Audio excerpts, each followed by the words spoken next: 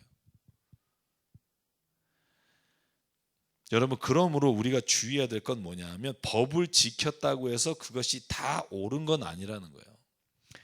그래서 여러분, 예수님이 마태복음에서 말하신 하나님의 무한하신 사랑의 법이 이 율법을 덮는 거죠. 이 율법은 우리로 하여금 죄가 무엇인지를 드러나게 하지만 이 죄가 드러난 것을 완성할 수는 없어요. 왜? 율법 조항은요, 항상 그 조항 가운데 그 문제를 가지고 있기 때문에 그래요. 여러분, 세상에서 가장 나쁜 죄가 억울하게 하는 죄라고 생각해요. 억울하게 하는 죄. 죄를 뒤집어 씌우거나 아니면 그 사람이 잘못이 없는데 혹은 그렇지 않은데 그렇다고 그 사람에게 억울한 누명을 씌우는 거. 여러분, 세상에서는요, 그 억울함이 없도록 하는 것이 가장 중요하고요. 마지막 심판 때 제가 확신하는 건 하나님이 심판하실 때 억울해하는 사람은 없을 거라는 거예요. 여러분, 이걸 믿는 거죠. 하나님이 심판하셔야 되는 이유는 뭐냐면 그래야만 억울한 사람이 없고 호불호가 없고 사람이 가지고 있는 관계에 따라서 결정하는 일이 없을 것이기 때문에 모든 전쟁과 모든 심판은 하나님께 맡겨라. 이 말씀이 성경 안에서 우리에게 주시는 말씀이고요. 저와 여러분에게 이 믿음이 있기를 간절히 바랍니다. 마지막 때 심판하실 때 어느 누구도 억울해할 사람이 없을 겁니다. 그러나 우리는 그 누군가가 어떠한 심판을 받게 될지는 알 수가 없습니다. 마지막으로 신명기 17장에 보면 제가 앞에 말씀드린 단어가 그대로 나와요. 어떠한 사람이라도 법 앞에 평등해야 합니다. 오늘 18절부터 보실까요? 왕위에 오른 사람은 레위 사람 제사장 앞에 보관되어 있는 율법책을 두루마리에 옮겨 적어 평생 자기 옆에 두고 읽으면서 자기를 택하신 주 하나님 경외하기를 배우며 이 율법의 모든 말씀과 규례를 성심껏 어김없이 지켜야 합니다. 마음이 교만해져서 자기 결례를 업신 여기는 일도 없고 그 계명을 떠나서 좌로나 우로나 치우치지도 않으며 그와 그의 자손이 오래도록 이스라엘의 왕위를 안게 될 것입니다. 이 앞에 어떤 내용들이 있죠? 우리가 17절 막 읽어보면 왕이 심지어는 많은 부인을 둠으로 인해 차별되게 적용하지 마십시오라는 말도 나와요. 그런데 여러분, 무지막지하게 부인도 많잖아요. 그게 하나님이 용납하신 걸까? 여러분, 신명기를 보면 용납하신 게 아니라는 걸 알 수 있어요. 그러므로 하나님이 왕을 세우지 말라고 하신 이유가 여기에 있어요. 왜냐하면 사람 위에 사람이 있을 때 특권을 누릴 수밖에 없고 그 특권을 막을 자가 없기 때문에 그렇습니다. 그래서 여러분, 우리가 세상 가운데 저 정도 직분에 있는 사람은 저 정도를 누려야 된다. 여러분, 이 생각도 우리가 가지고 있는 선입견이고 우리가 그것을 하나님 안에서는 스스로 내려놓을 수 있는 것이 하나님 안에서는 저는 은혜라고 생각합니다. 자, 그렇게 17장을 마치고요. 자, 율법에 관한 내용들이니까 좀 빨리 넘어갈게요. 신명기 18장에 가면 제사장과 레위 지파가 주님께 바친 예물로 살아야 된다라는 내용이 나와요. 여러분, 잘 보시면 제사장과 레위 사람들은 재산을 유업으로 받지 못하잖아요. 그래서 주님께 드린 제물과 주님께 바친 예물로 유산으로 받고 살아야 된다라고 써 있어요. 그리고 그들이 그 결례 가운데 차지할 유산이 없다는 것은 주님께서 친히 그들을 먹이시겠다, 주님께 바치는 유산을 그의 몫이 되겠다는 거고, 그래서 백성이 소나 양과 제물을 바칠 때 제사장이 그들의 몫을 가지고 간다는 거죠. 자, 여러분, 이걸 어떻게 생각하세요? 목회자는 이렇게 살아야 된다. 이건 구약에서 말씀하시는 거고 오늘날에도 이와 같은 말씀대로 교우들이 드리는 헌금을 가지고 목회자가 그것을 녹으로 받아 살아요.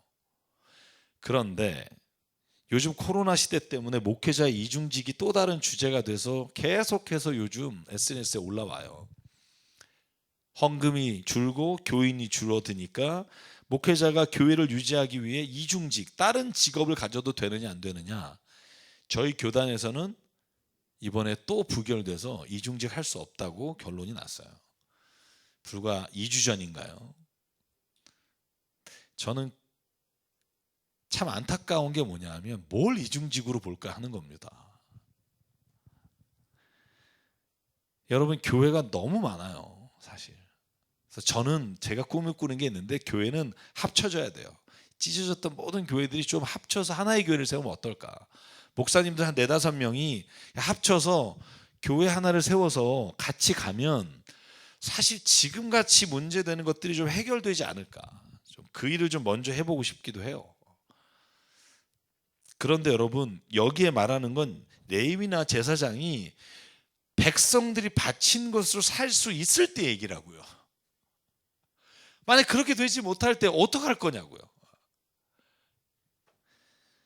저는 그래서 중요한 건 뭐냐면, 여기에서 뭐 일을 하느냐 안 하느냐가 중요한 게 아니라 서로가 서로를 책임지고, 그 백성이 책임지지 못한다고 해서 그들을 막 학달하고 그들에게 원망하는 게 아니라 본인이 그 직을 이어갈 수 있는, 계속 할 수 있도록 하는 건 은혜죠. 은혜죠.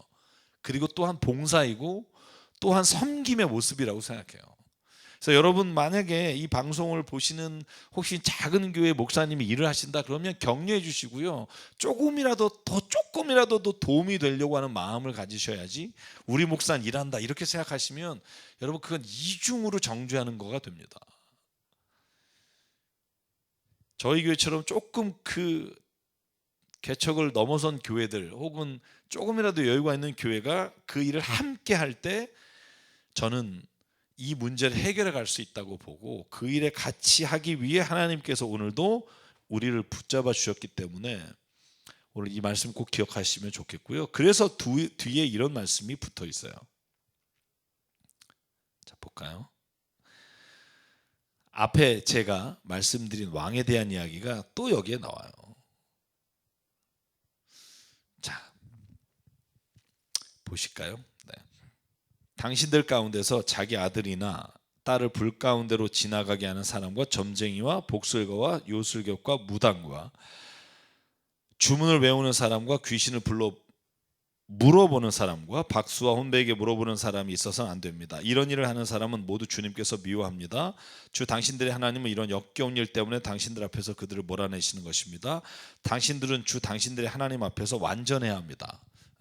제가 이게 완전하게 적용돼야 된다는 걸 지금 평등하게라고 썼는데요. 여러분, 하나님 앞에서 완전하다는 말이 뭘까요? 여러분, 하나님 앞에서 완전할 수 있나요? 이런 우상들, 이런 하나님 외에 다른 것들 섬기는 사람들을 몰아내야 합니다. 왜? 하나님 앞에서 완전해지기 위해서. 뭐가 완전일까요? 제가 지난 주일에 그런 설교 드렸습니다. 우리가 겸손한 존재가 될 수도 없어요. 왜냐하면 겸손한 존재가 된다 하면 내가 그걸 할 수 있어야 되는데, 우리는 그걸 할 수가 없다고요. 매 순간 하나님께서 나를 붙잡아 주시지 않으면 내가 겸손하다는 생각을 착각함으로 인해 또 그게 교만이 되기 때문에. 여러분, 이런 경험들 매일 하지 않아요?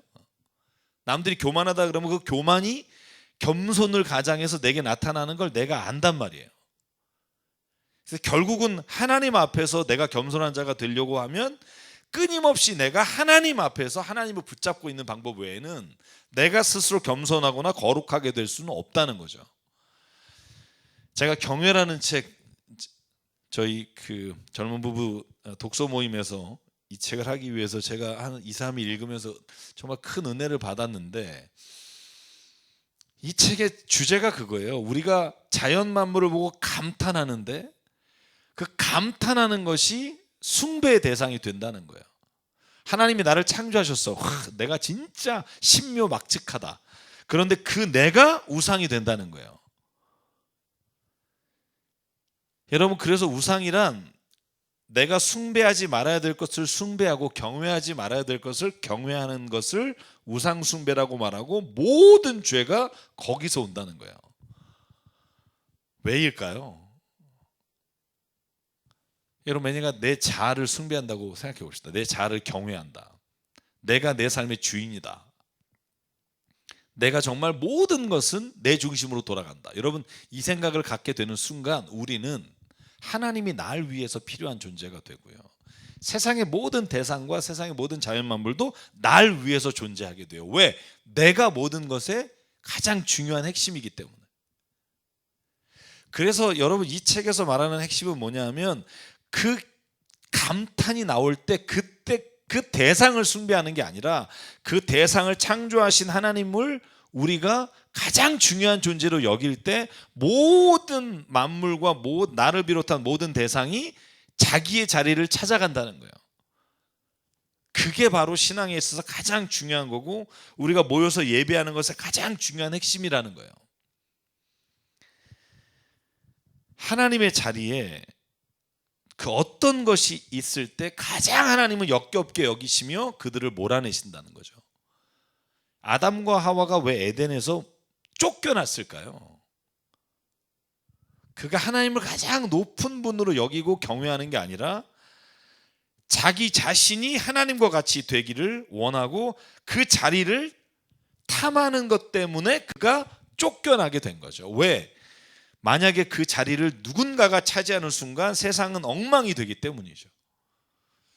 제가 여러분에게 말씀드립니다만, 전기철 목사가 아무리 훌륭해도 제가 여러분 모든 걸 다스리고 판단하고 심판한다 그러면 여러분 그 세상은 망합니다. 왜냐하면 저도 호불호가 있어서 우리 교회 목사님 먼저 챙기고 뭐 안 그렇겠어요? 우리 딸이 제일 눈에 보이지 않겠어요? 여러분, 내가 아무리 여기서 뭐 하나님은 모든 사람을 사랑하십니다, 뭐 내 자식이 아니라 모든 자녀를 동일하게 사랑할 수 있겠냐고요. 여러분, 그건요 불가능합니다. 사람이 만약에 모든 것을 주관하거나 통제할 수 있는 세상이 됐을 때 행복한 게 아니라 그 자리는 오늘 역겨운 게 될 거예요, 누군가에게. 그래서 하나님 우리에게 말합니다. 오직 하나님만을 경외하고 두려워하십시오. 만약에 사람이 그 자리에 차지할 때는 반드시 거기에는 분열과 파멸이 올 겁니다. 그게 정답입니다. 우리가 아무리 존경하는 그 사람이라도 그 사람이 하나님의 자리에 있을 수 없고, 그렇게 되면 망합니다. 그래서 여러분, 이단의 교주들 보면 그 말도 안 거 되도 않는 사람들이 거기 앉아가지고 막 이런 거 보면 역겨워야 돼요. 왜? 저 인간이 아무리 공평하고 하나님의 말을 떠드는 것 같지만 그 자식이 그 자녀들에게 준 돈 어떡할 거예요? 자기 자식인데.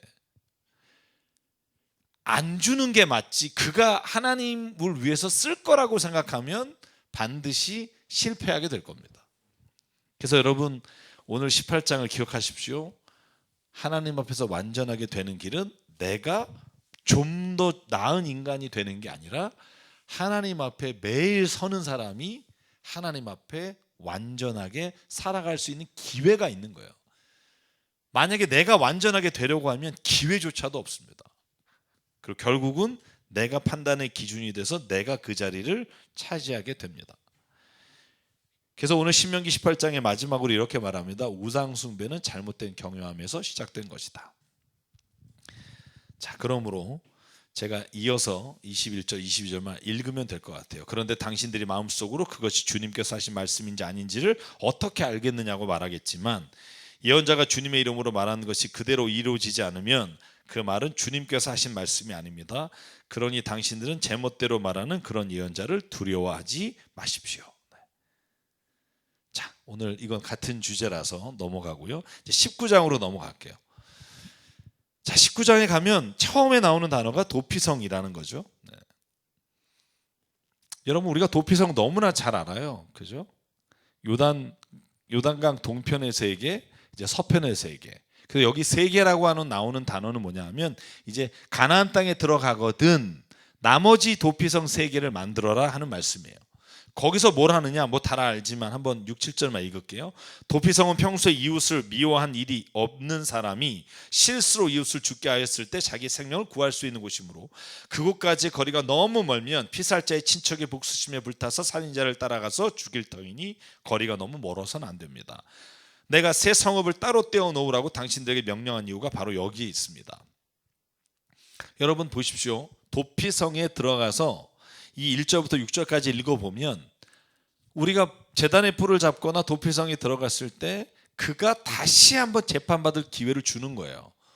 그런데 만약에 그가 고의로 살인을 했거나 다른 사람을 억울하게 하고 들어왔다 그러면 아무리 도피성에 들어와도 그가 법대로 심판을 받아 친족에게 돌에 맞아 죽을 수도 있어요. 여러분, 그래서 그 당시에 도피성은 지금 우리가 교회라고 생각하면 안 돼요. 왜일까요? 여러분, 이스라엘 공동체는요, 정치와 종교가 하나예요. 그래서 아무리 도피성에 들어왔더라도 도피성에 들어온 사람들을 이가 진짜 악의적인 죄인가 아닌가를 구분해서 처벌까지 하는 게 이스라엘 공동체에서 할 수 있는 일이라고요. 근데 여러분, 오늘날의 교회는 그렇지 않아요. 정치와 종교가 분리되어 있다고요. 그래서 교회 안에 아무리 들어온다 해도 그 사람이 세상 가운데 죄를 졌다면 세상의 심판을 받아야 돼요. 그런데 오늘날 교회는요, 모든 죄 지은 자가 들어올 수 있다는 거예요. 그리고 하나님의 용서하심을 선포받을 수 있는 곳이에요. 왜냐하면 세상의 심판은 이제 세상에 주어져 있을 뿐이고 교회 안에 들어오는 모든 죄를 지은 사람도 그가 회개하면 하나님의 용서를 받을 수 있어요. 그런데 그가 세상에서 잘못한 것으로 인해 세상의 법으로 말미암아 처벌받는 것도 당연히 이루어져야 하는 거죠. 그래서 저는 교회 안에서 모든 죄가 용서받았다 그래서 자신이 세상으로부터 받아야 될 어떤 사회적인 처벌이나 어떤 법적인 처벌조차도 아니면 양심적인 도덕적인 처벌조차도 자기가 하나님께 용서받았으니까 괜찮다라고 말하는 건 어불성설이라는 거죠. 이 당시에도 하나님이 그걸 다 구분하셨는데 오늘날에도 세상의 법에 잘못된 것은 하나님께서 그 법에 따라 처벌받아야 된다고 말씀하세요. 그러나 하나님은 그럼에도 불구하고 그 어떤 중한 죄도 용서하시는 분이시라는 거죠. 그래서 이 둘은 구분하시기 바라고요. 자, 그러면 율법의 처벌은 죄 없이 죽임당하는 사람이 없도록 하기 위해서다. 제가 이렇게 주제를 달았는데 그게 뭐냐 하면 이런 거예요. 12절과 14절 읽을게요. 그가 살던 성읍의 장도들이 사람을 보내어 그를 거기에서 붙잡아다가 복수자의 손에 넘겨주어 죽이게 하였냐 합니다. 당신들은 그런 사람에게 동정을 베풀어서는 안 됩니다. 이스라엘 안에서 죄 없는 사람이 죽임을 당하는 일이 없어야만 당신들이 복을 받을 것입니다.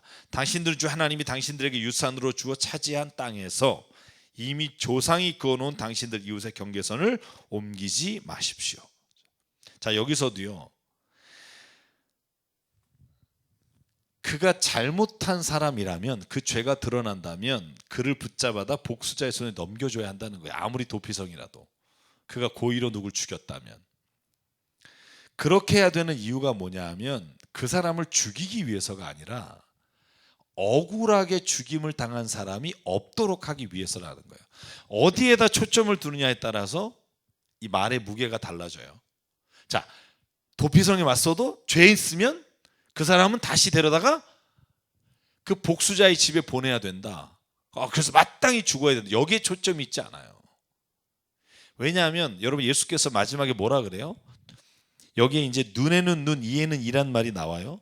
요 다음에 19절부터 20절, 21절까지 보면 자, 눈에는 눈, 이에는 이, 손에는 손, 발에는 발로 갚아야 합니다라는 말이 나와요. 여러분, 이게 바로 억울한 사람이 없게 하기 위한 법이에요. 예를 들어서 보실래요? 한 사람이 옆에 있는 집에 사람을 죽였어. 그리고는 도피성에 가서 뿔을 잡았어요. 근데 알고 보니까 고의로 죽인 거예요. 그러면 이 사람을 그래도 용서해 줘야 된다. 여러분, 이건요, 이 복수할 수 있는 집에 억울한 일이라고요. 그래서 이 억울함을 풀기 위해서 하나님이 만드신 법이 이거예요. 그가 다시 복수자의 집에 보내서 눈에는 눈, 이에는 이를 갚도록 베푸시는 게 하나님이 정하신 가장 좋은 정의로운 법이라고요. 그런데 여러분, 기억해야 될 게 뭐냐 하면 보세요. 이게 억울한 사람을 풀어주기 위한 거잖아요. 죽이기 위한 게 아니라니까요. 왜 알 수 있냐? 예수께서 뭐라 그래요? 너희가 들은 바 눈에는 눈, 이에는 이, 원수는 미워라 하였으나 내가 너에게 말하노니 원수도 사랑하라는 거죠. 불의한 일을 행한 사람을 위해서 기도하고 축복하라는 거죠. 그게 뭐예요? 이 법의 취지가 억울한 것을 갚아주기 위한 거, 억울한 사람을 없애기 위한 법인데 딱 이 사람을 죽이지 않고 해결할 수 있는 방법이 하나예요. 뭐예요? 억울한 일을 당한 사람이 용서할 때예요. 이 말이 이해가 가시나요? 그러니까 억울함을 풀어주기 위해서 하나님이 만든 법인데, 그런데 예수께서 하신 말씀은 뭐냐면 억울한 일을 당한 사람이 용서하라는 거예요. 그러면요, 하나님의 정의도 해결되고 그 하나님의 주시는 사랑의 일도 해결이 되는 거예요.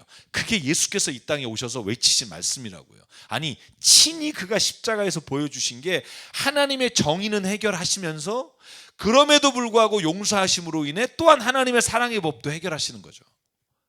여러분, 이게 예수의 십자가예요. 그냥 여러분, 구원의 뿔, 예를 들면 도피성에서 뿔을 잡았어. 그러면 야, 잡았으니까 용서해. 여러분, 이 사람은 억울하다니까요. 왜? 이게 사람이 가지고 있는 마음이에요. 그래서 최소한의 눈에는 눈, 그 이상 보복하지 마. 그리고 주신 법이 이 법이에요. 눈만 했으면 눈만 해라. 더 상해를 입히면 안 돼. 자식까지 죽이지 마. 이런 법이에요. 그런데 그 억울함을 가진 사람이 그 모든 걸 용서할게요 라고 말하는 순간, 여러분, 이 눈에는 눈, 이에는 이라는 법이 의미가 없어져요. 그리고 다 사라지게 되는 거예요. 그게 예수의 용서의 선포고 십자가에서 말씀하시는 보복이에요. 그리고 그 용서함을 받은 사람의 마음에 자기의 모든 잘못이 이런 선함으로 인해 오히려 더 드러나게 하는 거. 그래서 그도 이 사랑의 법 안에 들어오게 하는 거. 이게 어렵지만 예수가 우리에게 보여주신 법이고 우리가 가야 될 법인 줄 믿습니다. 그래서 율법이요, 예수께서 하신 말씀이 정확한 거예요. 내가 율법을 버리려고 온 게 아니다. 온전하게 하려고 왔다. 나는 이걸 폐하려고 한 게 아니라 완성하려고 왔다. 그죠? 결국 여기가 완성이에요. 근데 완성으로 가는 과정 중에 억울한 일이 있는 사람을 그대로 두고 가는 게 아니라 그 사람이 하나님의 법 안에 그 사랑의 법으로 용서할 때 하나님의 율법은 완성되는 거죠. 저는 그래서 예수 그리스도의 십자가가, 예수 그리스도의 이 용서의 법이 누군가가 억울한 일을 당한 사람이 오히려 용서하는 이 일이 어렵지만 일어날 때 하나님의 사랑의 법이 완성됩니다. 저와 여러분에게 이 은혜가 있기를 바랍니다. 하나님이 이렇게 하시기 위해서 율법은요, 폐하는 게 아니라 오히려 우리가 더 하나님의 사랑까지 이르러 완성하기를 원하십니다. 오늘 여기까지 말씀을 좀 나누고요, 이제 20장부터 다음 주에 저희가 말씀을 나누도록 하겠습니다. 오늘도 여러분 코로나 때문에 여러 가지 힘들고요, 사회적 거리두기를 또 2.5단계로 가고 있는데, 그럼에도 불구하고 오늘 주님 안에서 주시는, 또 개인적으로 하나님과 만나는 시간, 또 가족이 주님 안에서 이 주님의 은혜를 나누는 시간 잊지 마시고, 또 하나님이 오늘 주신 말씀대로 우리 안에 그 선한 일을 행하시는 한 주간 되시기 바랍니다. 주의 이름으로 축복합니다. 샬롬. 오늘도 행복하십시오.